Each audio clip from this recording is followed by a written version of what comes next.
خواتین حضرات السلام علیکم۔ محرم الحرام کے اس خصوصی پروگرام کے ساتھ مقیم احمد آپ کی خدمت میں حاضر ہے۔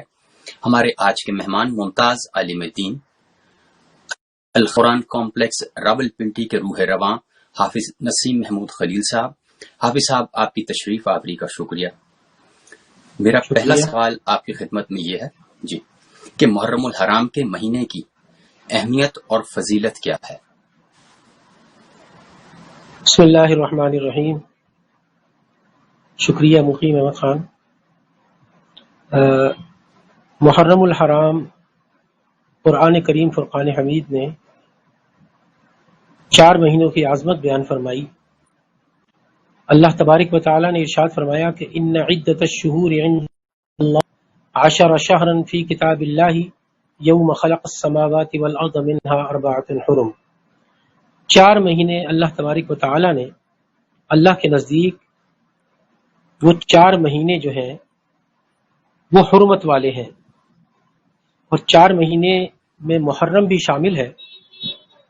محرم کے معنی معظم، محترم اور معزز کے ہیں، کیونکہ یہ مہینہ اعزاز، احترام اور عظمت والا مہینہ ہے، اسی لیے اس کا نام محرم الحرام رکھا گیا۔ حضرت ابی بکرہ رضی اللہ تعالی عنہ فرماتے ہیں، نبی کریم صلی اللہ علیہ وآلہ وسلم سے روایت کرتے ہیں کہ آپ صلی اللہ علیہ وآلہ وسلم نے حجۃ الوداع کے موقع پر خطبے میں ارشاد فرمایا کہ اس وقت زمانہ کی وہی رفتار ہے جس دن اللہ تبارک و تعالی نے زمین و آسمان کو پیدا کیا تھا، یعنی اب اس کو دنوں اور مہینوں میں کوئی کمی اور زیادتی نہیں ہو سکتی۔ جو جاہلیت کے زمانے میں مشرک کیا کرتے تھے، اب وہ ٹھیک ہو کر اس طرز پر آ گئی ہے جس پر ابتدا اور اصل میں تھی، لہٰذا 1 سال 12 مہینے کا ہوتا ہے۔ اس میں 4 مہینے حرمت و عزت والے ہیں، جن میں 3 مہینے مسلسل ہیں، یعنی ذیقعدہ، ذی الحجہ، محرم رجب کا مہینہ ہے جو کہ جمادی الاخری اور ماہ شعبان کے درمیان میں آتا ہے۔ محرم الحرام کی بے شمار فضیلتیں ہیں، اور اس کی فضیلت میں سب سے بڑی یہ ہے کہ بعض احادیث میں یہ باتیں موجود ہیں، کتابوں میں لکھا ہے کہ محرم الحرام یعنی 10 محرم کے دن حضرت آدم علیہ السلام کی توبہ قبول کی گئی، اور حضرت نوح علیہ السلام کی کشتی کنارے پر آئی۔ اسی دن حضرت عیسیٰ علیہ السلام کی ولادت ہوئی، اور اسی دن حضرت عیسیٰ علیہ السلام آسمان پر اٹھائے گئے۔ اسی دن حضرت یونس علیہ السلام مچھلی کے پیٹ سے خلاصی ملی، اور اسی دن امت کا قصور بھی ان کا معاف ہوا۔ اسی دن کی عظمت یعنی یوم عاشورہ حضرت یوسف علیہ السلام کنویں سے نکالے گئے، اور اسی دن ایوب علیہ السلام کو مرض سے صحت یابی نصیب ہوئی، اور اسی دن حضرت سلیمان علیہ السلام کو ملک عطا ہوا۔ اس کے علاوہ اور بھی بہت سے واقعات ہیں اس دن کے متعلق۔ اس قسم کے واقعات اور روایات موجود ہیں جس میں، اور اسی دن سیدنا حسین رضی اللہ تعالی عنہ جو ہے امت عظمیٰ ہوئی۔ اسی دن حضرت موسیٰ علیہ السلام جو ہے دریائے نیل پار کر گئے، اور بنی اسرائیل کو اسی دن اللہ تبارک و تعالی نے نجات عطا فرمائی۔ اس ماہ محترم کے بے شمار فضائل ہیں جو قرآن و حدیث میں موجود ہیں۔ انہی کی نسبت سے اللہ تبارک و تعالی نے جو قرآن کریم 4 مہینوں کی فضیلت اور عظمت بیان فرمائی، اس میں محرم بھی شامل ہے۔ محرم میں خصوصاً عاشورہ کا روزہ، جب نبی مکرم صلی اللہ علیہ وآلہ وسلم مکہ مکرمہ میں تھے تو اس دن عاشورہ کے دن مشرکین مکہ وہ عاشورہ کا روزہ رکھا کرتے تھے۔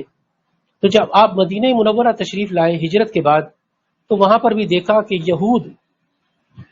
یہود جو ہے وہ بھی عاشورہ کا روزہ، تو آپ صلی اللہ علیہ وآلہ وسلم نے یہود سے دریافت فرمایا کہ تم عاشورہ کا روزہ کیوں رکھتے ہو؟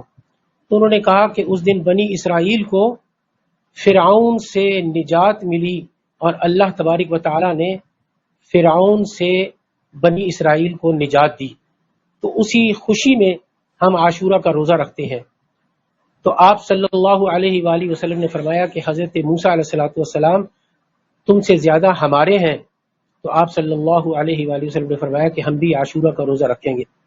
بعض صحابہ اکرام رضوان اللہ علیہم اجمعین نے پوچھا یا رسول اللہ صلی اللہ علیہ وسلم، عاشورہ کا روزہ اگر ہم ان کی مشابہت سے رکھیں گے تو ہم میں اور یہود میں مشابہت پیدا ہو جائے گی۔ تو آپ صلی اللہ علیہ وآلہ وسلم نے فرمایا کہ آئندہ سال ہم 9ویں محرم اور 10ویں محرم یا 10ویں محرم اور 11ویں محرم ایک روزہ ملا کر 2 روزے رکھیں گے۔ روزے کی بڑی فضیلت ہے، اور رمضان المبارک کے بعد ان محرم الحرام کی بہت عظمت ہے، اس میں اجر و ثواب ہے، اس میں عبادت کا بہت اجر و ثواب ہے۔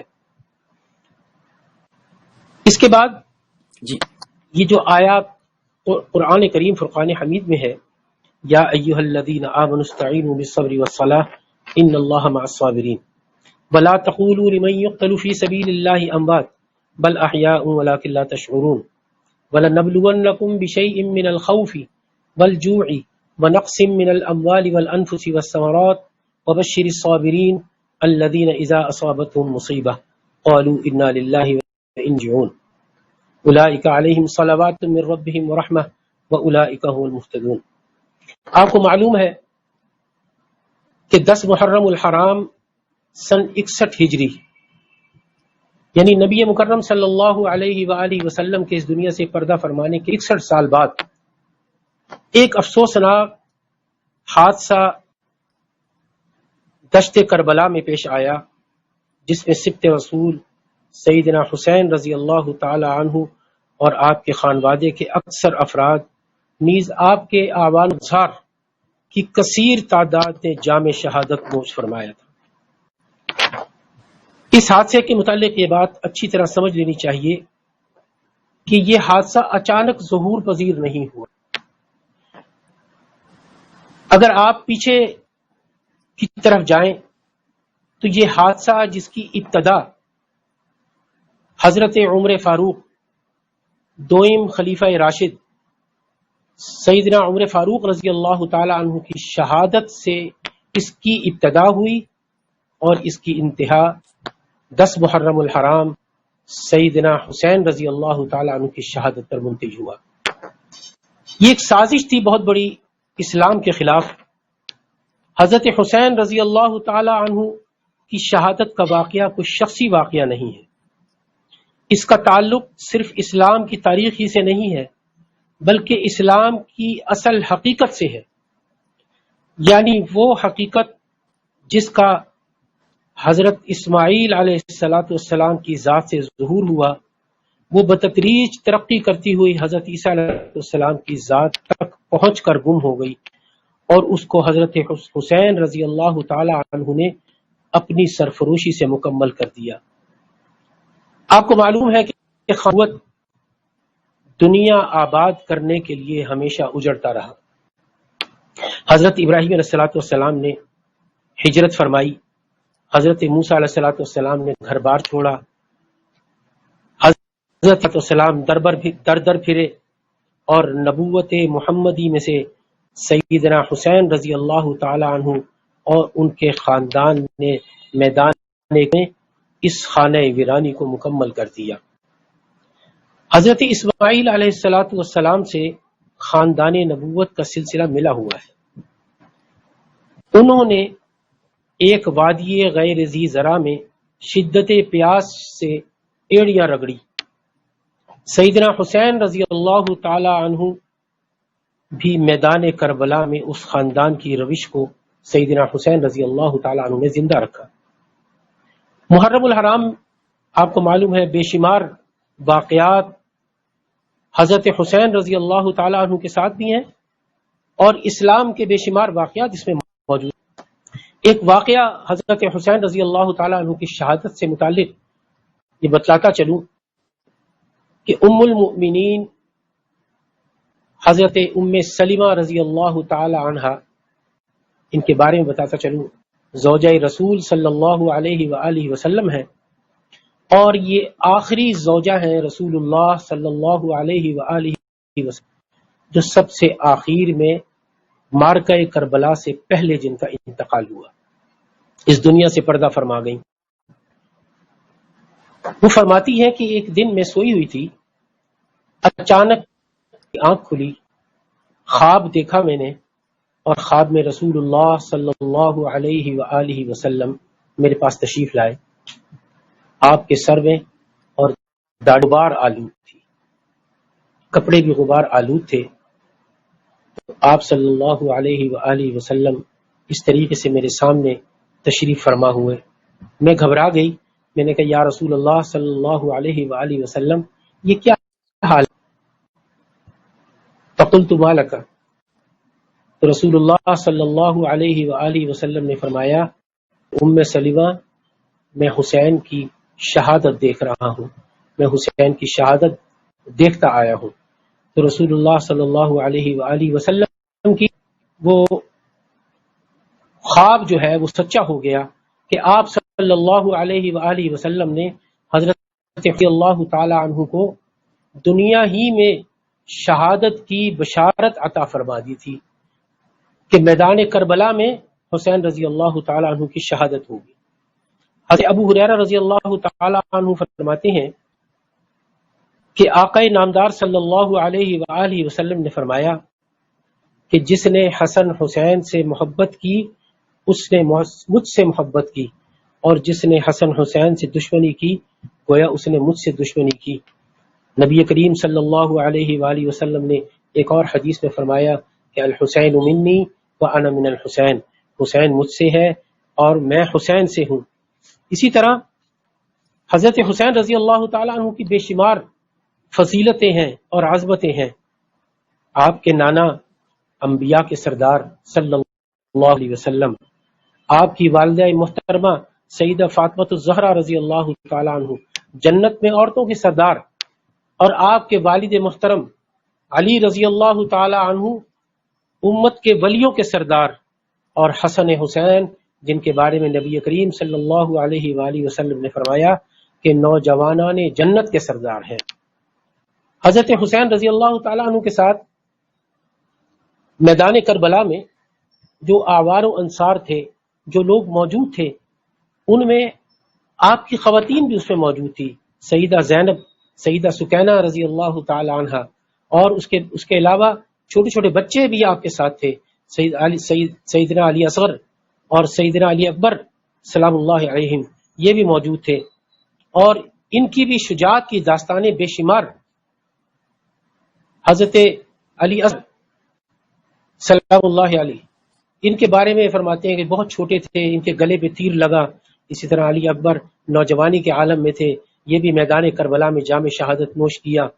اور پھر قرآن کریم فرقان حمید میں جس طرح فرمایا کہ قل جاء الحق وزهق الباطل ان الباطل کان زہوقا، بے شک باطل جو ہے مٹ جانے والا ہے، حق آئے گا اور حق نے آنا ہے۔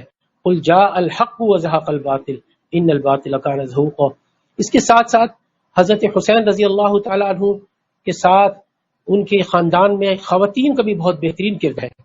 سیدہ زینب اور سیدہ سکینہ، سیدہ زینب کا جس طرح کربلا سے لے کے دمشق تک یزید کے دربار میں جس طرح دیے آپ نے، اور یزید کو جس طرح للکارا اور اس کو کہا کہ دیکھیے کہ ہم خاندان نبوت کی عورتیں ہیں، ہمیں بے پردہ مت کیجیے، اور اس طرح ان کی شجاعت، ان کی بہادری کہ کس طرح خاندان نبوت کو انہوں نے حضرت حسین رضی اللہ تعالیٰ عنہ اور خاندان نبوت کی شہادت کے بعد سمیٹ کر رکھا، اور جس طرح سمیٹ کر رکھا، اور پھر اس طرح عزم و استقلال اور صبر و استقامت کی وہ پہاڑ بن کر کھڑی ہوئی، وہ ہمارے سامنے ہے، ان کی روشن مثال ہمارے سامنے ہے، ہماری خواتین کے لیے روشن مثال یہ موجود ہے۔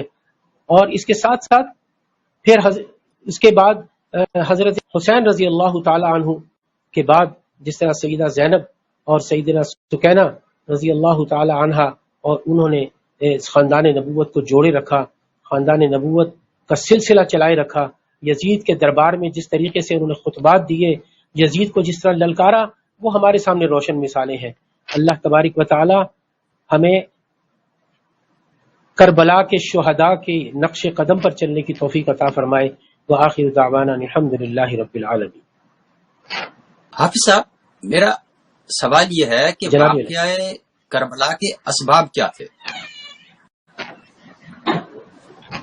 واقعہ کربلا کے اسباب میں نے آپ سے عرض کیا کہ اس کی ابتدا جو ہے وہ سیدنا عمر فاروق رضی اللہ تعالی عنہ کی شہادت سے، کہ آپ نے دیکھا کہ سیدنا عمر فاروق رضی اللہ تعالی عنہ کی شہادت جس طریقے سے ہوئی، کیونکہ 22,000 مربع میٹر پر 22 لاکھ مربع میٹر پر حکمران جس نے روم اور فارس کی سلطنتوں کو، دنیا کی 2 سپر پاور کو تباہ و برباد کر دیا تھا، کچھ قوتیں ایسی تھی جو کہ مخالف قوتیں تھی، جو کہ نہیں چاہتی تھی کہ مسلمان آپس میں مل کر رہیں، مسلمان مل جل کر رہیں، اور سیدنا عمر فاروق رضی اللہ تعالیٰ عنہ نے جس طرح مشاورت کے ساتھ اپنا دور خلافت چلایا، سیدنا عثمان غنی نے رضی اللہ تعالیٰ عنہ نے دور خلافت چلایا، سیدنا علی رضی اللہ تعالیٰ عنہ نے اپنا دور خلافت چلایا، اس کے بعد جو حکمران آئے وہ نہیں سمجھتے تھے کہ اگر اس طرح یہ شورا کے ساتھ یہ چلے تو اس طرح جو ہے یہ تو پھر ہمارے معاملات ختم ہو جائیں گے، ہماری جو ایک بادشاہت ہے وہ ختم ہو جائے گی، تو وہ ہماری جو ہے وہ خاندان، ایک جو ہے یہ خاندان بے شمار وہاں پہ قبائل تھے، ان قبائل کی جو آپس میں چپکلش تھی وہ نہیں چاہتے تھے کہ مسلمان آپس میں مل جل کر رہیں۔ اس کے اسباب میں سے ایک سبب یہ تھا کہ سیدنا حسین رضی اللہ تعالیٰ عنہ کو گھیر گھار کے جس طرح وہاں پر میدان کربلا میں لایا گیا، اور میدان کربلا میں آپ تشریف لے گئے۔ میدان کربلا میں حق و باطل کا مارکا ان کو معلوم تھا کہ میں نے اب واپس نہیں آنا، میں نے اپنے نانا کا دین بچانا ہے، اور نانا کے دین کو بچانے کے لیے سیدنا حسین رضی اللہ تعالیٰ عنہ نے دشت کربلا میں اپنی اور اپنے خاندان نبوت کی صلی اللہ علیہ وآلہ وسلم کی قربانیاں پیش کی۔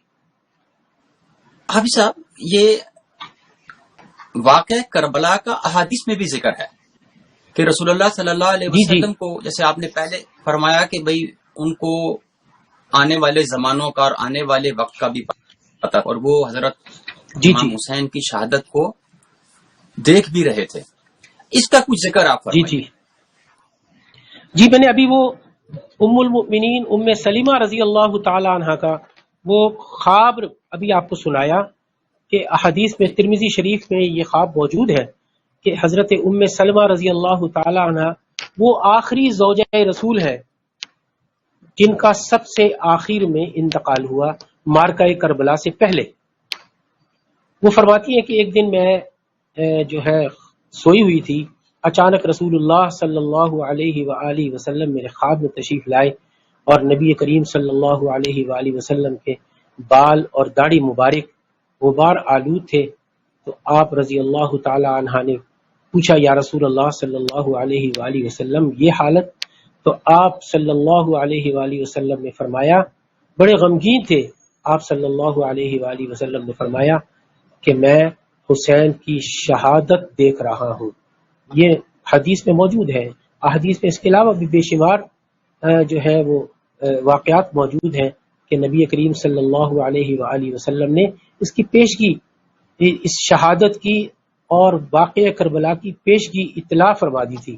آپ صلی اللہ علیہ وآلہ وسلم نے بتلا دیا تھا یہ مارکا ہونے والا ہے، حق و باطل کا یہ مارکا برپا ہوگا، لازمی ہوگا، اس کے بعد اسلام سرخرو ہوگا انشاءاللہ۔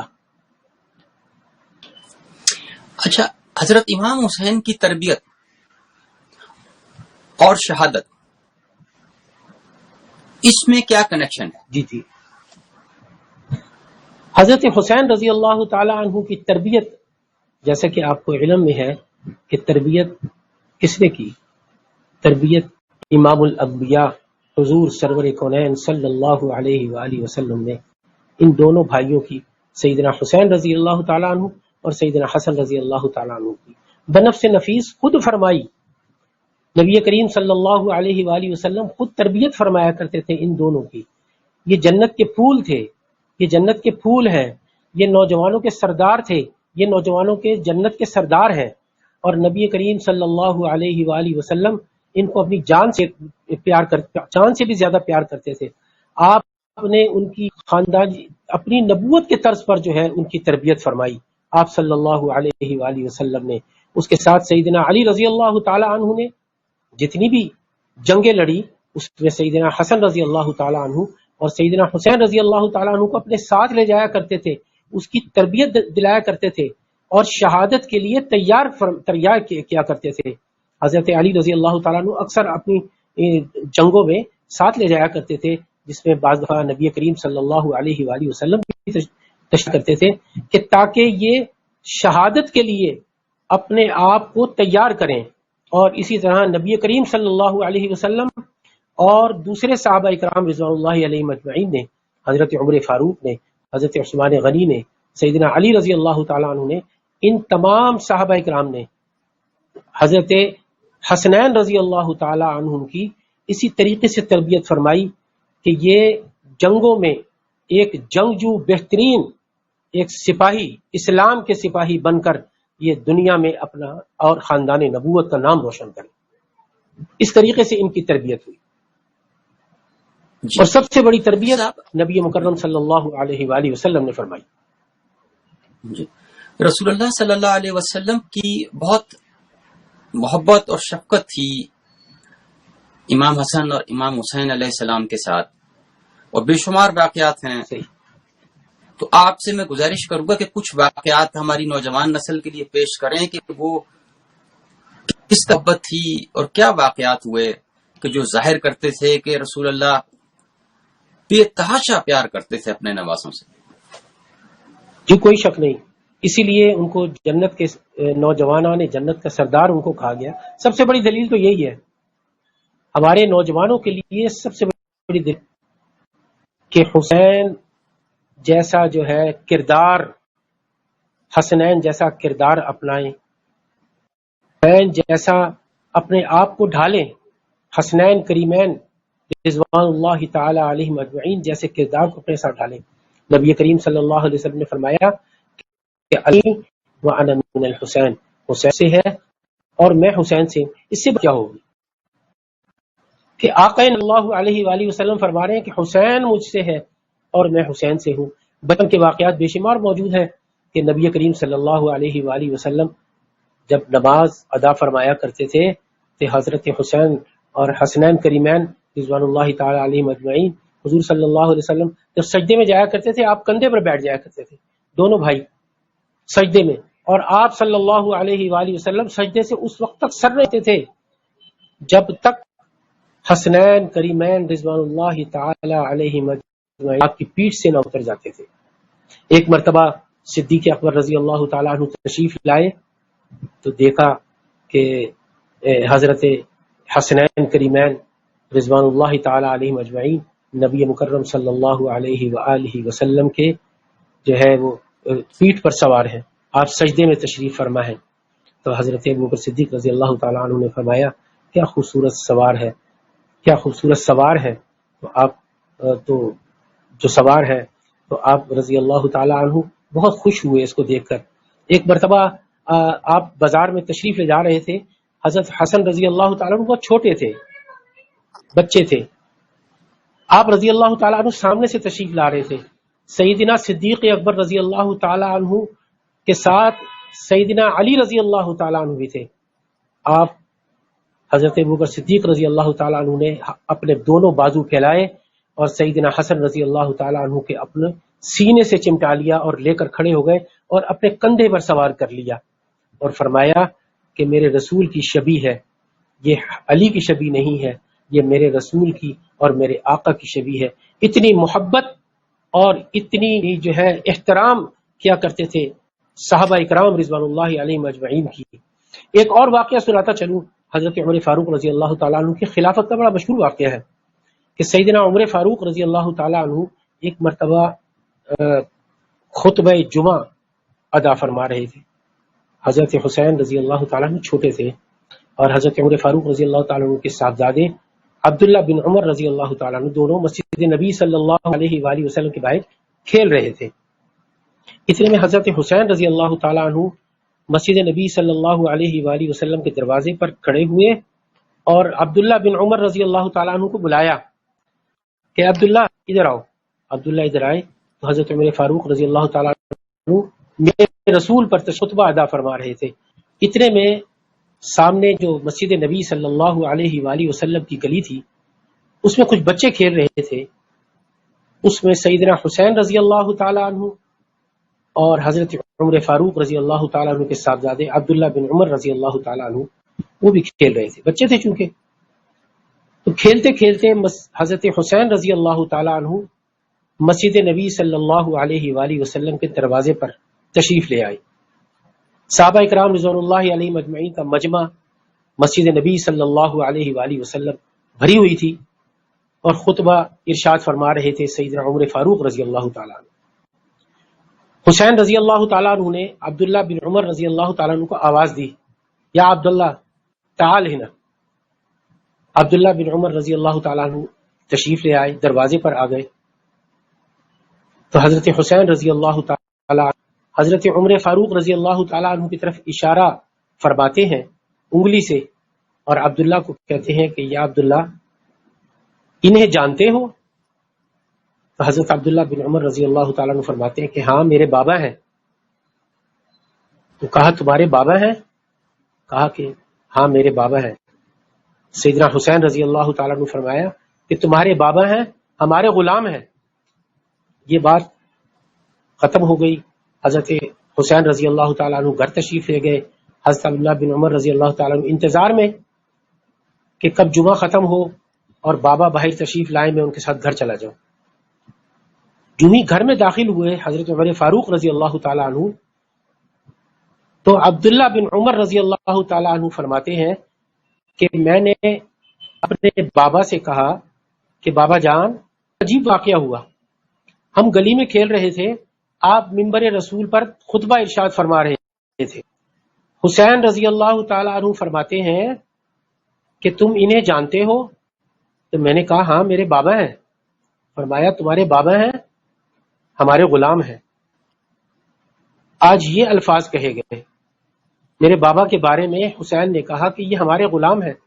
حضرت حسین رضی اللہ تعالیٰ عنہ فوراً اٹھ کے بیٹھ گئے اور بیٹھ کر عبداللہ بن عمر کو قریب بلایا کہ ہاں بیٹے آپ نے یہ بات سنی, حسین نے یہ بات تم سے کہی. فرمایا کہ ابا جان یہ بات حسین نے کہی اور میں نے سنی. پھر دوبارہ دہرایا کہ حسین نے کہا کہ ہم تمہارے غلام ہیں. کہا کہ یہ فرمایا حسین نے کہ یہ ہمارے غلام ہیں. کہا کہ یہ کہا کہ فرمایا تھا انہوں نے کہ یہ ہمارے غلام ہیں. کہا کہ عبداللہ تم فوری طور پر جاؤ, فوراً جاؤ اور حسین سے کہو کہ یہ ہمیں لکھ کر دے دے. حضرت عبداللہ بن عمر رضی اللہ تعالیٰ عنہ حضرت حسین رضی اللہ عنہ کے گھر تشریف لے گئے. تشریف فرما تھے. عبداللہ بن عمر رضی اللہ تعالیٰ نے دروازہ کھٹکایا اور کہا کہ حسین باہر آئیں, میرے بابا نے ارشاد فرمایا ہے کہ آج جو بات آپ نے کہی ہے وہ مجھے لکھ کر دے دیں. حسین رضی اللہ تعالیٰ عنہ نے اپنے چھوٹے سے ہاتھوں سے اپنی انگلیوں سے وہ بات لکھ کر دے دی کہ عمر ہمارا غلام ہے, اور نیچے اپنے چھوٹے سے ہاتھوں سے دستخط کر دیے, کسی چیز پر لکھ کر دے دیا.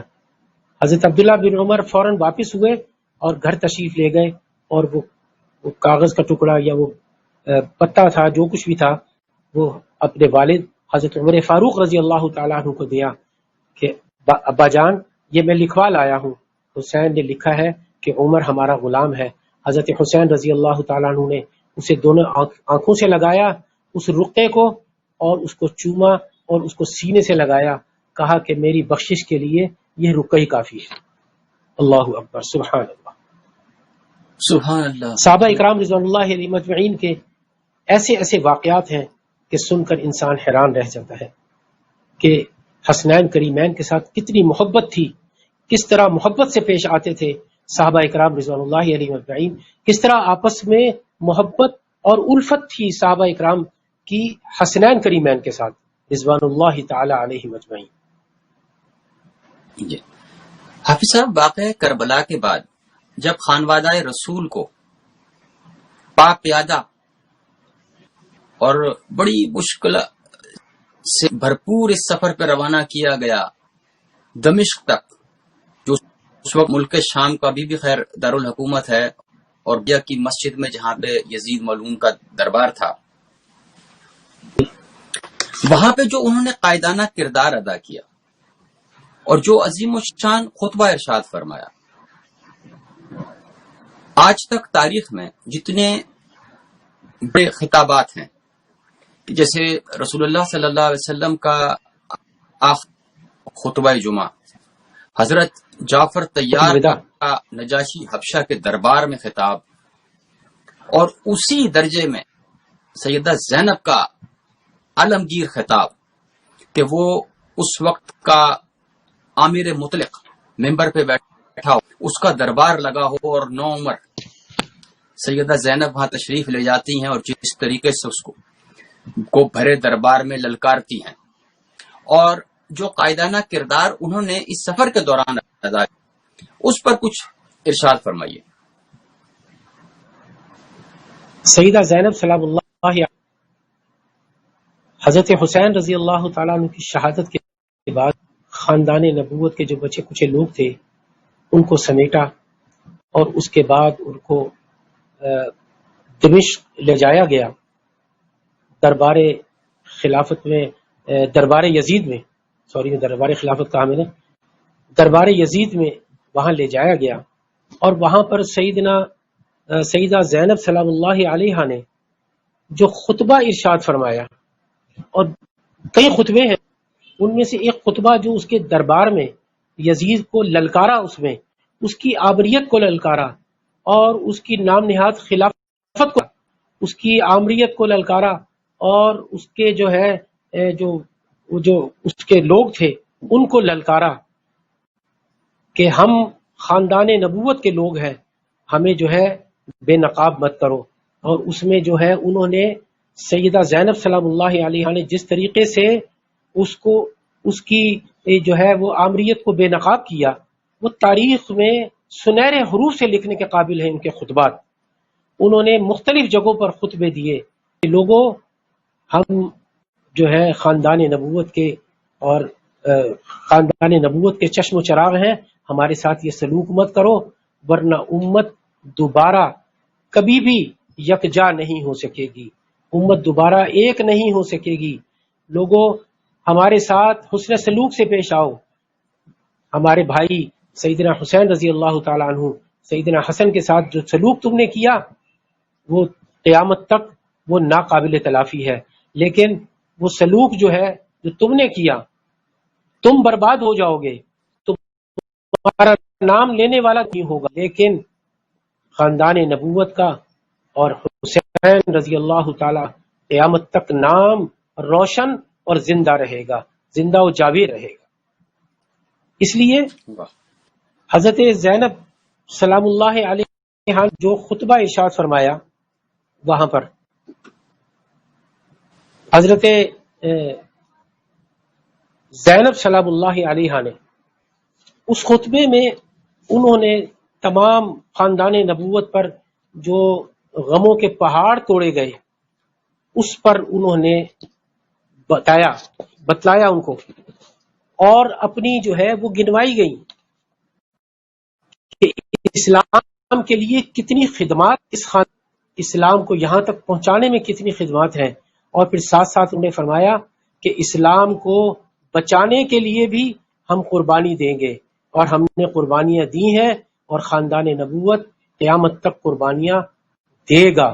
یہ آپ نے فرمایا کہ ہمیں بھی اگر شہید کر دیا جائے تو خاندان نبوت جو ہے وہ قیامت تک اسلام کو بچانے کے لیے، اسلام کو زندہ رکھنے کے لیے ہم پھر بھی اپنی قربانی سے دریغ نہیں کریں گے۔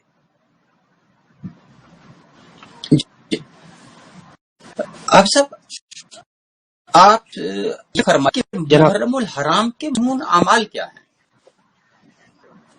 محرم الحرام کے اعمال سب سے بڑا عمل تو یہ ہے کہ ہمیں اسوہ حسین رضی اللہ تعالیٰ عنہ کو، مسنون اعمال یہ ہیں کہ میں نے شروع میں آپ کو بتایا کہ نبی مکرم صلی اللہ علیہ وآلہ وسلم جب مدینہ منورہ ہجرت کے بعد تشریف لائے تو آپ صلی اللہ علیہ وآلہ وسلم کو بتلایا گیا کہ عاشورہ محرم کا یعنی 10ویں محرم کے یہاں پر روزہ رکھتے ہیں.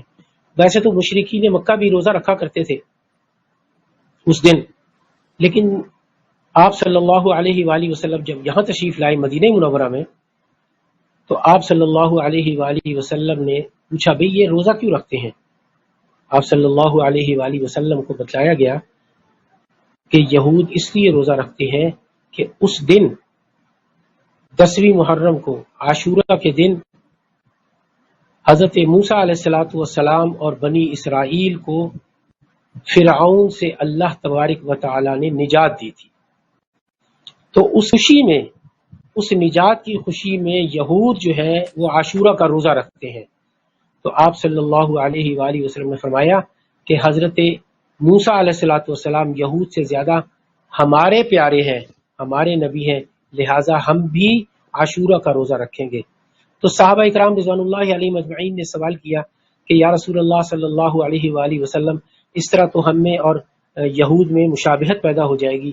تو آپ صلی اللہ علیہ وآلہ وسلم نے فرمایا کہ مسنون اعمال یہ ہے کہ یا 9ویں اور 10ویں کا ملا کر روزہ رکھا جائے یا 10ویں اور 11ویں کا روزہ رکھا جائے.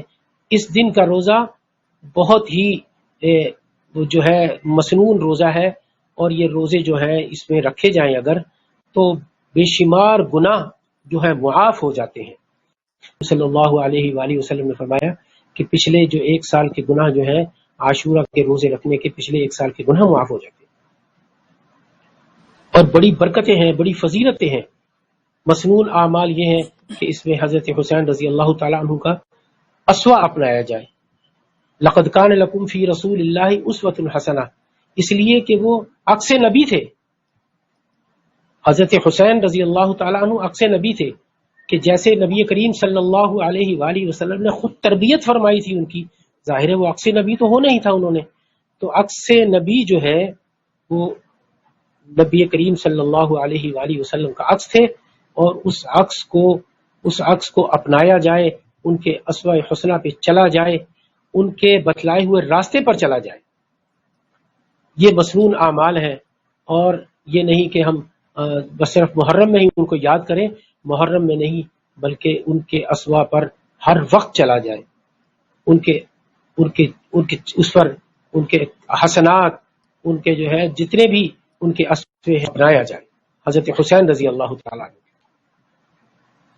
حافظ صاحب، نئی نسل کی آگاہی کے لیے بیعت کی اہمیت پر روشنی ڈالیے کہ آخر بیعت کی اتنی افادیت اور اہمیت کیوں ہے کہ حضرت امام حسین نے جان دینا قبول کر مگر یزید کی بیعت نہیں کی. دراصل حضرت حسین رضی اللہ تعالی عنہ کو یہ معلوم ہو چکا تھا کہ ایک بادشاہت قائم ہونے جا رہی ہے، جبکہ اسلام بادشاہت کا قائل نہیں ہے. اسلام جمہوریت کا قائل ہے، امر معروف اور نہی عن المنکر کا قائل ہے.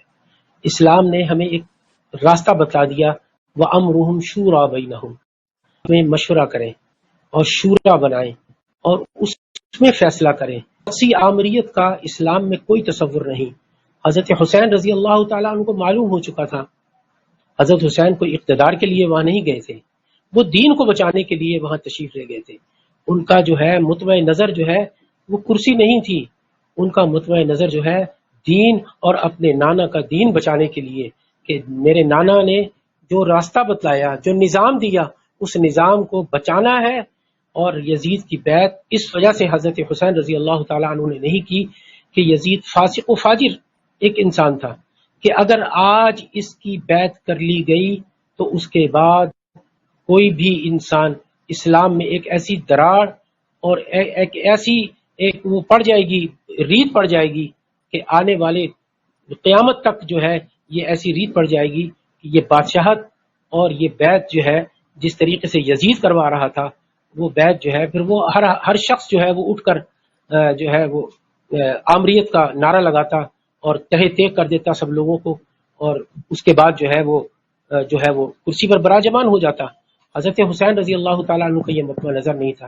ان کا مطمع نظر اپنے نانا کا دین بچانا تھا، اور وہ دین انہوں نے دشت کربلا میں اپنی اور اپنے خاندان نبوت کی جو ہے شہادت اور قربانی دے کر وہ دین بچایا۔ اور انہوں نے بیعت کرنا قبول نہیں فرمایا، انہوں نے کہا کہ تمہاری بیعت نہیں کروں گا، کہ بیعت جو ہے وہ ایسے شخص کی جاتی ہے جو سیدنا علی رضی اللہ تعالیٰ عنہ جیسا، سیدنا عثمان غنی رضی اللہ تعالیٰ عنہ جیسا، سیدنا عمر فاروق رضی اللہ تعالیٰ عنہ، سیدنا ابو بکر صدیق رضی اللہ تعالیٰ عنہ، اور دیگر صحابہ اکرام رضوان اللہ علیہ اجمعین جیسے جو ان کے کردار کے مالک ہوں، ان کی بیعت کی جا سکتی ہے۔ یزید کی جو فاسق و فاجر ہے اس کی بیعت نہیں کی جا سکتی۔ شخصی آمریت قبول نہیں کی، کیونکہ شخصی آمریت میں نانا کا دین جا رہا تھا، شخصی آمریت میں حضور صلی اللہ علیہ وآلہ وسلم کا بتلائے ہوا راستہ جو ہے وہ تبدیل ہو رہا تھا۔ آپ نے وہ راستہ تبدیل نہیں ہونے دیا، آپ نے فرمایا کہ نہیں، میں اس دین کو بچاؤں گا چاہے میری گردن کٹ جائے۔ اپنی گردن کٹوا لی، اپنی آل اولاد کی گردن کٹوا لی، لیکن دین پر آنچ نہیں آنے دی۔ واقعہ کربلا کا سبق، واقع کربلا کا سبق جو ہے، جیسا کہ میں نے ابھی بتایا کہ امر بالمعروف اور نہی عن المنکر، یہ سب سے بڑا سبق ہے کہ نیکی کا حکم کرنا اور برائی سے روکنا۔ امام حسین رضی اللہ تعالی عنہ دشت کربلا میں، اس بے آب و گیا صحرا میں، بھوک و پیاس کے عالم میں، ان کا جو ہے وہ یہی تھا کہ حضرت حسین رضی اللہ تعالی عنہ نے امر بالمعروف اور نہی عن المنکر، جس کا قرآن نے ذکر فرمایا، قرآن میں کہ نیکی کا حکم کرنا ہے اور برائی سے روکنا ہے، اس امت کو برائی سے روکنا ہے۔ حضرت حسین رضی اللہ تعالی عنہ نے امت کا وہ راستہ چنا جو سب سے مشکل راستہ تھا، جو سب سے مشکل ترین راستہ تھا، وہ راستہ امت کے لیے چنا اور اپنے خاندان کے لیے چنا۔ حضرت حسین چاہتے تو ان کو مالا مال کر دیا جاتا، حضرت حسین چاہتے تو ان کو پانی بھی مل سکتا تھا، ان کو کھانا بھی مل سکتا تھا، حضرت حسین رضی اللہ تعالیٰ عنہ چاہتے تو ان کو جو ہے کرسی بھی مل سکتی تھی، لیکن آپ رضی اللہ تعالیٰ عنہ نے فرمایا کہ نہیں، میں نے اپنے نانا کا دین بچانا ہے، امر بالمعروف اس کا حکم دینا ہے اور برائی سے روکنا ہے، اور برائی سے روکنا یہی تھا کہ دین نانا کا بچانا ہے، اور یزید کی بیعت نہیں کرنی، یزید کی بیعت نہیں کی، اپنے جو ہے خاندان کا بھی اور اپنے آپ کا بھی سر کٹا لیا، لیکن یزید کی بیعت گوارا نہیں کی، اس فاسق و فاجر کی بیعت نہیں کی۔ آپ رضی اللہ تعالی عنہ نے اپنے خاندان، اپنے عون و انصار اور اپنے جو ہے خاندان کو جو ہے ان کے سر کٹا دیے، چھوٹے چھوٹے بچوں نے قربانیاں دی، شہادتیں دی، سیدنا علی اصغر نے، سیدنا علی اکبر نے، اور بے شمار جو ہے اعوان و انصار خاندان نبوت کے چھوٹے چھوٹے بچوں نے جو ہے قربانیاں دے کر اسلام کو زندہ رکھا۔ اسلام زندہ ہوتا ہے ہر کربلا کے بعد۔ حافظ صاحب، آپ کی تشریف آوری کا بہت بہت شکریہ۔ خواتین حضرات، اگلے میں پھر آپ سے ملاقات ہوگی، تب تک اللہ حافظ۔